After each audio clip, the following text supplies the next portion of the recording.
このジップあんじゃん。はい。これって何？これを自分で作るの？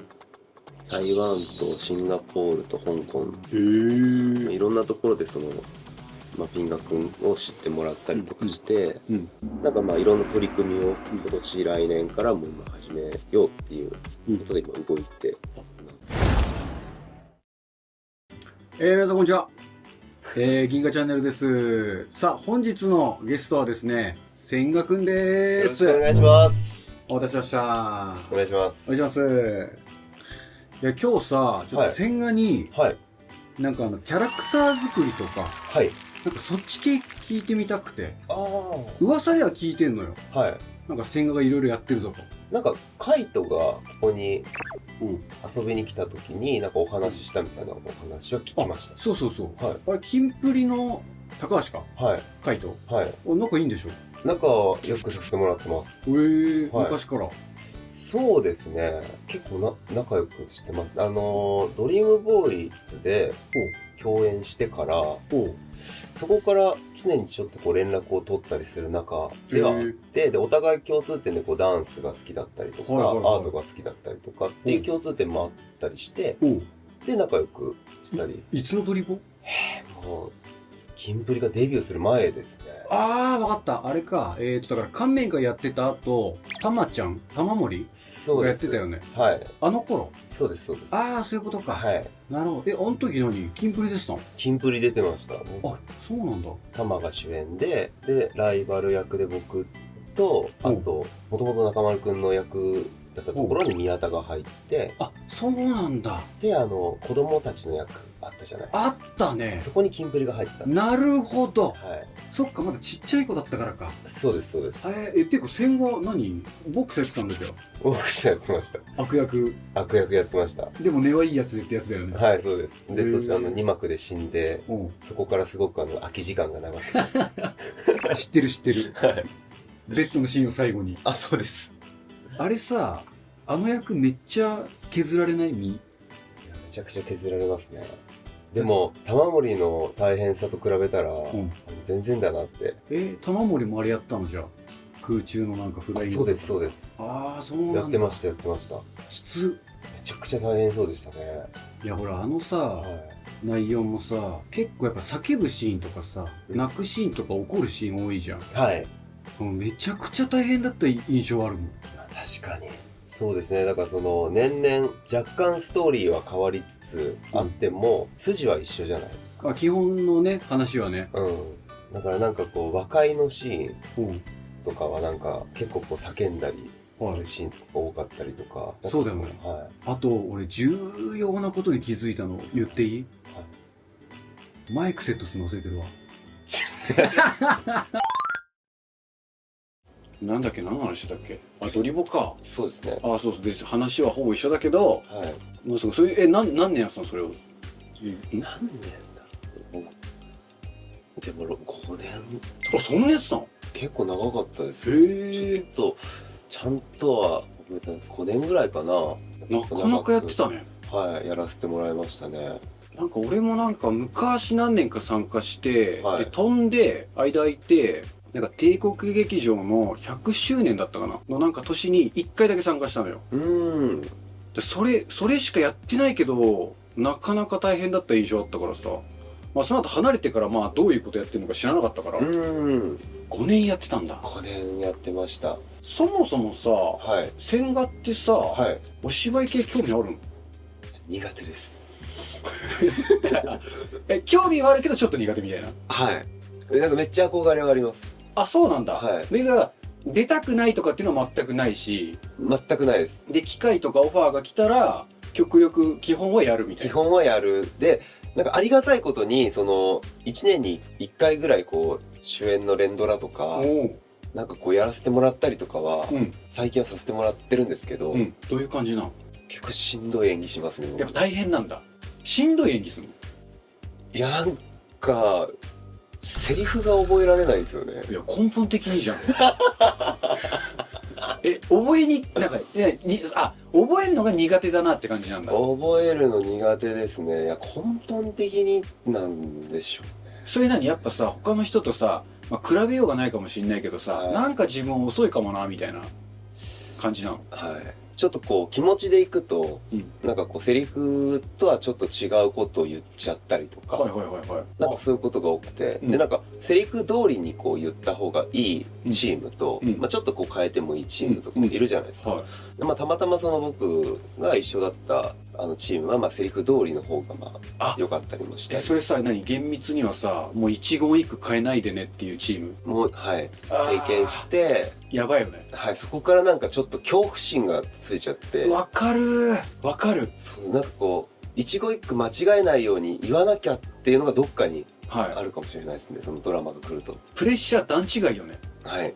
俺もなんか、いやもう最近はお芝居仕事をやってないんだけどさ、はい、まあ幾分前はやってて、はい、で、その時に、1回かな、連ドラのあるチームの監督さんだったのかな、はい、その監督さんがやっぱこだわり派で、そのセリフに関して、もう絶対もう一文字も変えちゃダメみたいな。はい、もし一文字でも変わっちゃったんだったらもう取り直すみたいな。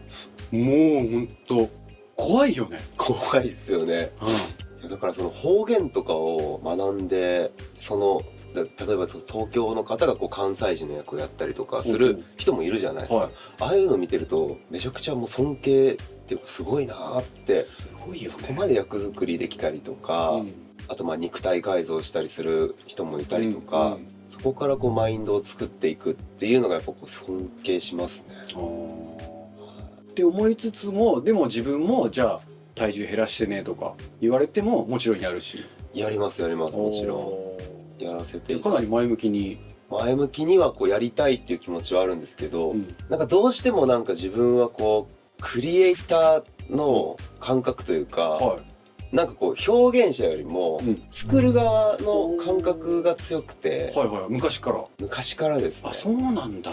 なんかこう与えられたものを表現するっていうよりも、なんかこういう表現をしたいっていうイメージを自分の中でこう考えちゃったりする、考えたいという欲が。それって何？子供の頃からなんか創作してたとか絵描いてたとかそういうことなの？そうですね。やっぱ子供の頃から絵は好きでしたね。あ、そうなんだ。その延長線だったりとか、あと幼稚園の時からダンスをずっとやっていて。あ、そうなんだ。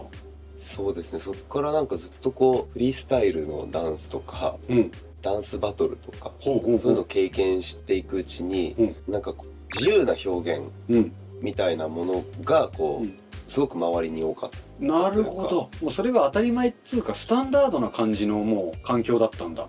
そうですね。子供の頃は多かったかもしれないですね。高橋もでもなんかそんなこと言ってたわ。あ、本当ですか？共通点だじゃあ。ダンスじゃあ芸能のまあ事務所入る前からももちろんやってたし、って感じ？そうですね。へえ、そうなんだ。じゃあそっちの話聞いていこうかな。まあお芝居はじゃあそういう感じだ。なんかフィギュアとか作ってんでしょ？フィギュア作ってます。どういうこと？もともと作りたかったの？なんかこう、まあかなり複合的にいろいろなんかこう重なって最終的にフィギュアにこう行き着いたんですけど、なんかもともとまあアートをやろうって思ったきっかけっていうのはまあちょっとこう長くなるんですけど、教えて3分で。はあ、短っ。なんで？僕子供の頃からまあ絵を描くのは好きだったんですけど、その絵を描くことが好きになったきっかけがあって、で僕おばあちゃん子だったんですけど、おばあちゃんが印刷会社を経営してて。あ、そうなんだ。はい。でうちのおばあちゃんがまあ、子供が3姉妹いたんですけど、すごくわがままな3姉妹で、うちのおばあちゃんにあれ買ってこれ買ってとかどこ行きたいとか言って、なんかすごくこうわがままを言うんですけど、うちのおばあちゃんはこういいよいいよってすごく優しいおばあちゃんが、なんかそういうすごく温厚で優しいおばあちゃんが僕も大好きだったんですけど、おばあちゃん子だったのね。はい、そんなおばあちゃんが好きだったんですけど、おばあちゃんがこうわがままを言ったりとか、誰かにこうお願いをしたりとか、そういうところを見たことがなかったし、おばあちゃんにプレゼントをしてる誰かを見たことがなかった。なるほど。一度もなかったんだ、見たのは。そうです。だから子供ながらにそれがなんかちょっとこうなんか嫌だなと思って、なんかこうプレゼントしたいと思って、もう何でもない日に仕事してるおばあちゃんを向かい側からこう余ってる紙をさておばあちゃんのこう仕事してる状態の絵を描いた。で、ごめん、何歳の時？それが小学3年生とかですか。小学生の話だ。小学生の話です。でその絵を仕事終わりにおばあちゃんにプレゼントしたら、もうとんでもない喜び方して、なんかすっごい喜んでくれて、でそれがすごい嬉しかったんですよ僕は。ああ、なるほど。こんな喜んでくれるんだみたいな、でそれが癖になっちゃって、ああ、なるほど。逆に喜びになったんだ。そう、こっちも嬉しくて、毎日渡すようになっちゃったんですよ。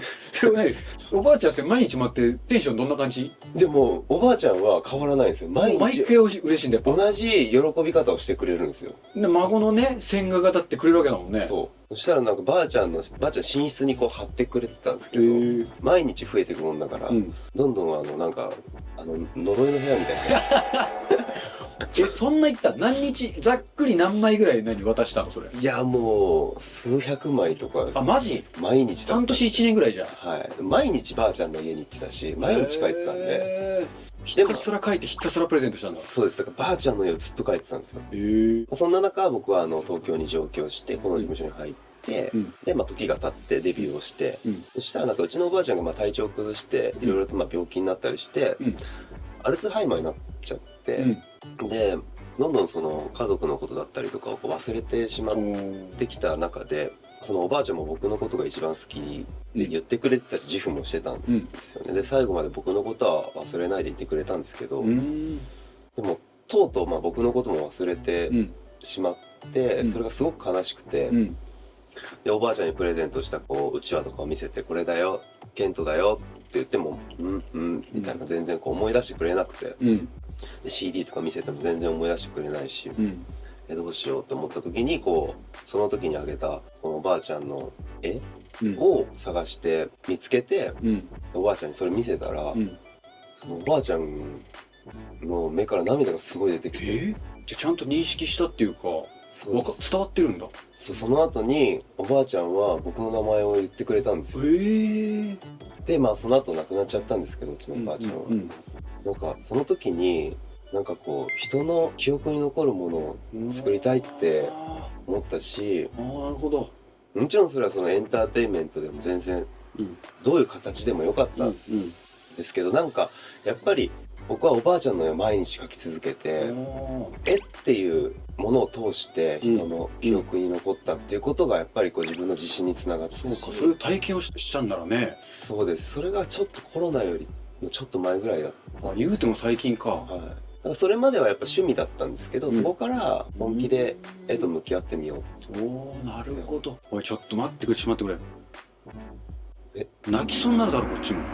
いやでもなんか僕これ本当に全く言わずにここまで来て、本当の動機きっかけはメディアとかには言ってなかったんだ。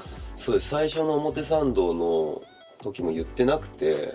表参道って何？表参道ヒルズで個展やらせてやってたよね。もう全然言ってなかったんですけど、なんか自分の中でそれが当たり前に消化してたんで。なるほどなるほど。でもなんかこういうことって自分の中のなんかすごく大事なシーンなんで、そうだよね。なんか言うべきだなって、なんかなんか言わない方がいいって自分の中で思ってたけど、ちょっと前からなんか言っていこうと思って。いやそうよ。いやなんかもう何でもかんでもペラペラね、いろんな全てのメディアに言う必要はないかもしれないけどさ、なんかそうだよ、ゼロに黙る必要はないよね。そうだからなんかこういうなんか深掘りするような時とか、聞かれたら話そうと思ってます。いやそれでもあれじゃない、ばあちゃん嬉しいんじゃないか。そうですね。なんかそのばあちゃんのフォルムとか、ばあちゃんって120キロあったんですよ。そうなんだ。そのばあちゃんのフォルムとかを若干僕のフィギュアにはちょっと再現してる。そうなんだ。ばあちゃん要素ちょっと使ってみたりしてんだ。はい、そうです。愛嬌だったりとか、そういうのはちょっとばあちゃんの僕のなんか僕から見たばあちゃんの印象みたいなものはちょっとそれ変な話でも自然と多分乗っちゃってるんだろうね。意識的にこうしようっていうのもあるかもしれないけど、無意識的にもいろいろそうやって造形作るときにあると思う。乗っちゃうんだろうね、やっぱね。そうです。あと最初粘土で作ったりしてたんで、最初は 3D の技術も僕なかったんで。それさ、どうやって作るか聞いていいもんなの？そのフィギュアとかさ、普段どういう工程で作るの？一番最初に作った時は、なんとなくこう、絵をまず絵。絵の正面、横、後ろっていうのを描いて、で、まあ、大体を、まあ、その後、まあ、粘土とかで起こして、でもそこから、まあ、プロとのこう、話し合いと、あともうちょっとこう、猫背にしたいとか、なんか、微調整はプロの人と話し合いながらっていうので、最初のフィギュア作って、その後からは、やっぱ生産効率を上げたいっていうのと、あとデータとして欲しかったんで、あと僕自身が作れるようになりたかったっていうのもあったので、3D で作れるように技術をこう磨きましたね。それこそブレンダーっていうソフトとかわかりますか？ごめん、わかんない。なんか 3D を作るソフトなんですけど、そうなんだ。そのブレンダーっていうソフトで、まあ、ある程度こう造形は。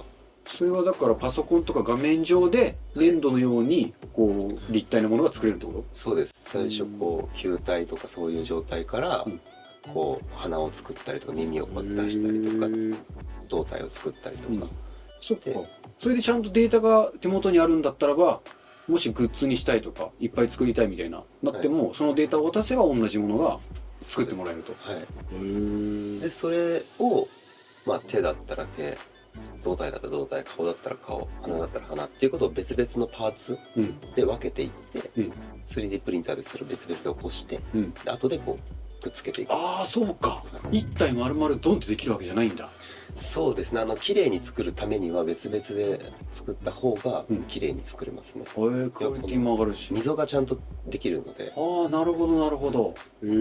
結局フィギュアを作るのって、チームを揃えることがすごく難しいんですよ。そうなんだ。要は 3D を作るチームとかっていうのって、じゃあ誰かに頼もうって思っても、あんまり世の中でその 3D を作れる人ってのが少ない。そうか。まずそこで限られてるし。そう。あとこう絵を描けたとしても、要はその絵が 3D になった時に自分のイメージと一致するかどうかって分かんないじゃないですか。なるほど。だからまず自分が 3D を触れないといけない。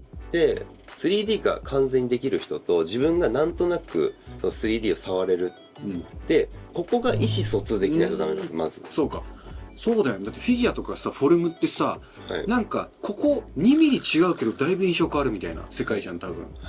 じゃあ、スタッフさんはもう集まってんの？もうチームはあります。あ、そうなんだ。フィギュアのチーム。で、この人が、要は 3D の工場だったりとか、と交渉したりとか説明するときに、フォルムとかは、まあ大体そのデータでできてるんで、そのままできるんですけど、色付けとかになった時に、まあ、僕が描いた絵の絵と全く同じ色を使ってくださいってなったとしても、その色付けとかって職人さんが色を混ぜて作るので、その人のセンスだったりするんですよ。ああ、そっか。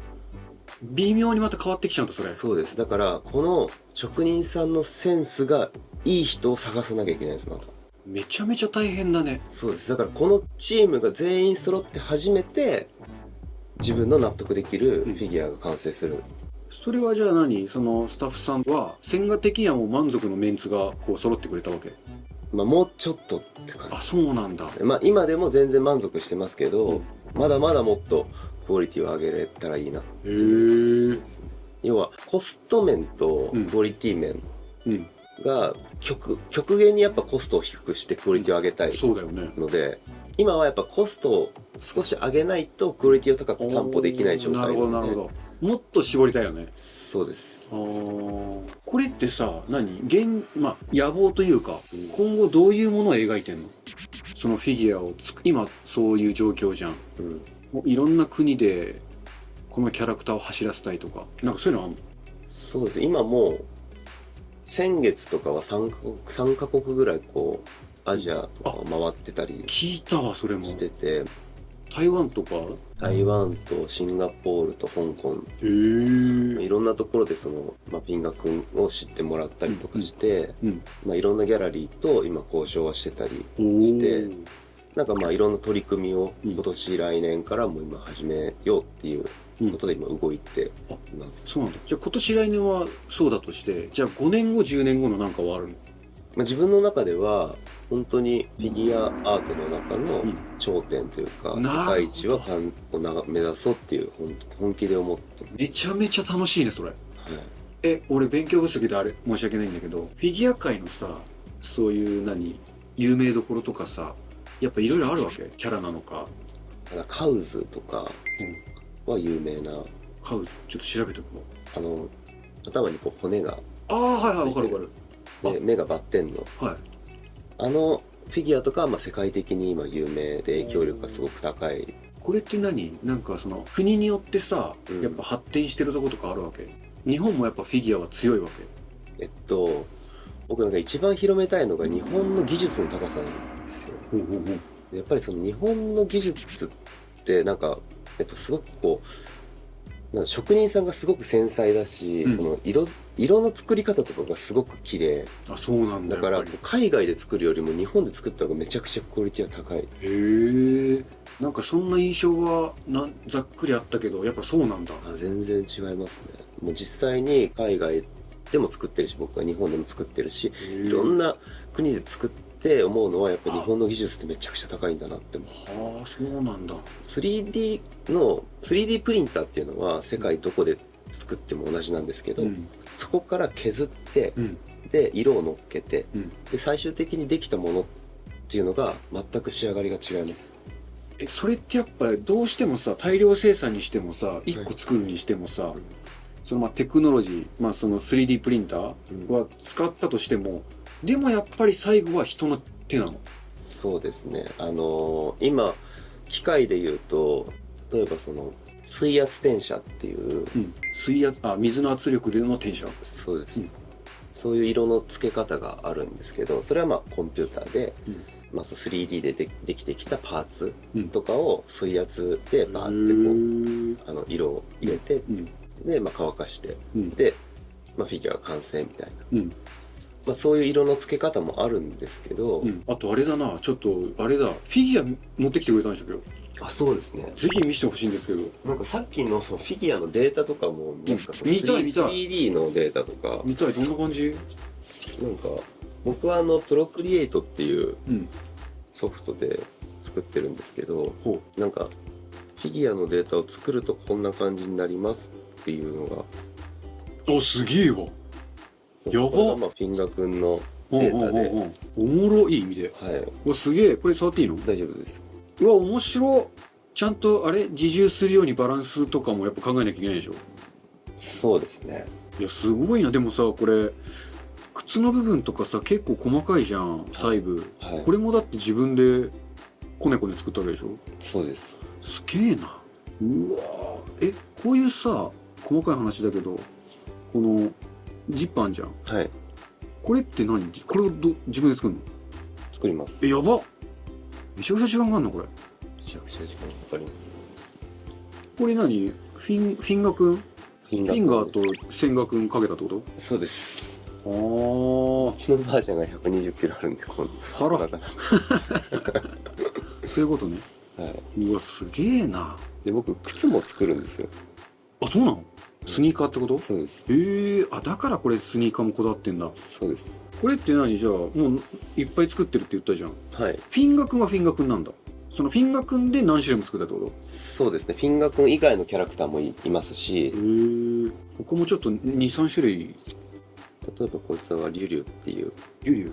もうすげえ。人差し、指差しみたいな。おい。これ口になってんだ。ちょっとワニっぽいな。そうなんですよ。これ何？販売してないの？してないです。販売しないの？なんか僕全然、なんかこう、お金にしたいっていうのは今のところまだなくて、でも世の中にこう普及度が高くなればなるほど価値って落ちるなって。なるほど。なんかこう普及度は抑えつつ、アート界でどんどんこう広げていけたらなっていう。そうか。もう目標がそこだからか。だから全然こう、なんかファンの皆さんには見て楽しんでもらうっていうのはもちろんですけど、フィギュアをじゃあ買ってもらうっていうところに関しては、もう本当にアートの世界でちゃんと戦っていきたいなっていう感じ。じゃあそこにこだわりはないけど、絶対出したくないっていうことでもないって感じだよね。そうです。だからいつかは絶対出すんですけど、だから日本じゃないですね、多分。すげえな。いや、確かにこれ思った時すげえ重いなと思った。じゃあ重さも一つのこだわりなわけだな。そうですね。まあ、軽い方が持ち運びも便利だしいいんですけど。うん。